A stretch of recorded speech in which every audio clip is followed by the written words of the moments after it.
Nk'ibisanzwe ngende wabo nduzunguza igiti mwarangiza mukirebera igihanukamo. Nuko rero nimubabona bagenda mu mavuatiri abandi basohokera ku mucanga, ntimukajye mwibaza muti aba bagabo bakuraho amafaranga cyangwa se aba bagore bakuraho amafaranga. Bafite ikirombe kibaha amafaranga buri kwezi. Nta handi ni ku mbuga nkoranyambaga zabo bakoresha, by'umwihariko YouTube ndetse na Instagram. Reka tubavugeho, tuvuge n'uburyo YouTube ihemba amafaranga abasitari benshi mu Rwanda buri kwezi. Nizere ko wakoze subscribe kuko simbikubwiriza. Nge nitwa Eric Radu. Twifashishije urubuga bita Social Blade, twarebye neza abasitari mu Rwanda, ibyamamare mu bahanzi, bakinnyi ba filimi ndetse n'ahandi, imishahara YouTube ibagenera buri kwezi. Nizere ko rero utari bucikwe n'iki kiganiro. Tugiye guhera ku mukinnyi wa filimi ari we Nsabimana Eric ndetse na Bijya, turebe irebero TV ribaha amafaranga angahe buri kwezi. Mwibuke ntago turi bujye mu handi bakora amafaranga nko mu kwamamaza, mu bitaramo ndetse n'ahandi. Oya, turajya ku mafaranga bakura kuri YouTube channel zabo gusa. Iyi channel bita Irebero TV ikinamo abantu benshi murabazi, Bansabi, babikokora ndetse n'abandi. Iyi channel itanga amafaranga ari hagati y'ibihumbi 830 n'amafaranga 720 no hagati ya miliyoni 1 n'ibihumbi 792 bafata buri kwezi. Iyo bafashe make bafata ibihumbi 830 n'amafaranga 720, bafata menshi bagafata miliyoni 1 n'ibihumbi 792 buri kwezi. Ayo ni amafaranga bafata buri kwezi bahawe na YouTube channel yitwa Irebero TV. Hari andi YouTube channel bagiye bafite ku mpande hirya no hino ndetse n'ibindi bikorwa bagenda bakora, ariko ayo bakura kuri iyi channel naya. Ntumbaze ngo bayagabana bate bitewe nuko bakinamo, ariko mu by'ukuri urumva ko ari amafaranga menshi cyane. Aho twari turi kuvuga hari ku Irebero TV. Noneho reka tujye kuyo bita Kiramani Empire iyoborwa n'uyu mugabo bita Kiramani. Iyi channel imuhemba hagati y'ibihumbi 89,600 na miliyoni 14 n'ibihumbi 336. Aya niyo mafaranga YouTube channel imuha hagati aho. Ubwo uruva impamvu aba bagabo baba barakize. Noneho reka tuve ku bakinnyi ba comedy cyangwa se filimi, ahubwo tujye ku bantu bitwara nk'abanyamakuru bigenga bafite amacano, abari ama TV cyangwa se amacano akora ibintu bisa naho ari ibitangazamakuru byigenga. Turaza kureba ku Isimbi TV show, turebe na Yago TV show.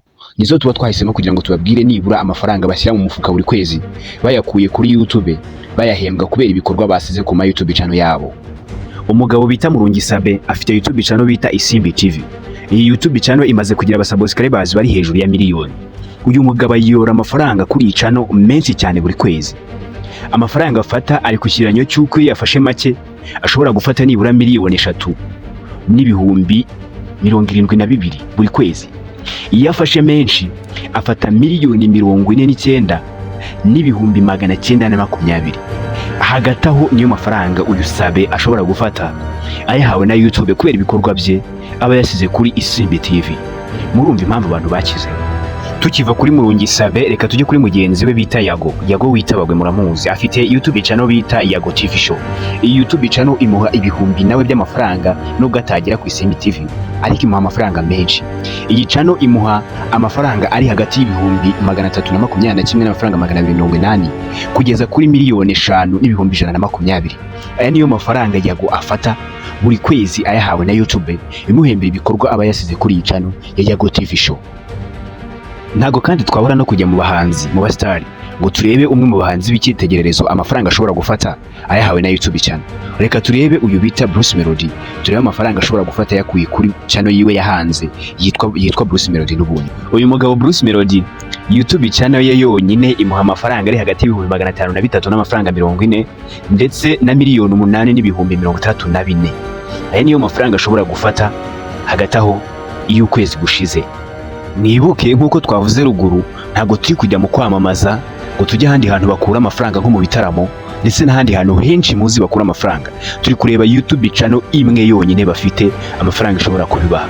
Nimujya rero mu kwamamaza mukagera mu bitaramo, murahita mwumva noneho uburyo abantu bakize. Hari undi mwana w'umukobwa urimo neza uri kuzamuka wahitinze kubera ko akunda Juma, bamwita Joyeuse we n'abajyanama be bafite YouTube channel yitwa Joyeuse TV show. Iyi nayo turaje tuyirebeho turebe naho amafaranga itangiye kwinjiriza Joyeuse muri iyi minsi ahitinze. Iyi Joyeuse TV show ishobora gutanga amafaranga kuri ba Joyeuse agera ku bihumbi 20 n'amafaranga 480 ndetse n'ibihumbi 331 n'amafaranga 520 kuzamura. Ayo niyo mafaranga nibura Joyeuse namaze kugeraho. Ibihumbi 20,480 n'ibihumbi 331 n'amafaranga 520 nibura. Aya niyo Joyeuse ashobora gufata buri kwezi ayafashe kubera YouTube channel ye yitwa Joyeuse TV show. Twakoresheje urubuga bita social blade dufata amafaranga y'amadolari tuyavunja mu manyarwanda kugira tubashe kwerekana nibura amanyarwanda buri muhanzi cyangwa se buri cyamamare kibasha kuba cyakorera. Nawe wajya kuri urwo rubuga ukareba amacana ushaka ndetse n'amafaranga ayo macana akorera cyangwa se yinjiza. Ni social blade socialblade.com. Ibyo twarebaga ni ibyo YouTube iri gukorera ibyamamare mu Rwanda. Nawe birashoboka ko ejo rero twazakuvugaho warabaye icyamamare niba ugiye guhanga YouTube channel. Nizere ko wakoze subscribe kuri channel yitwa Love the Feeling TV. Nge nitwa Rick Radu, mugezaho amakuru y'ibyamamare ndetse n'ibyegeranyo bigufi. Ciao ciao.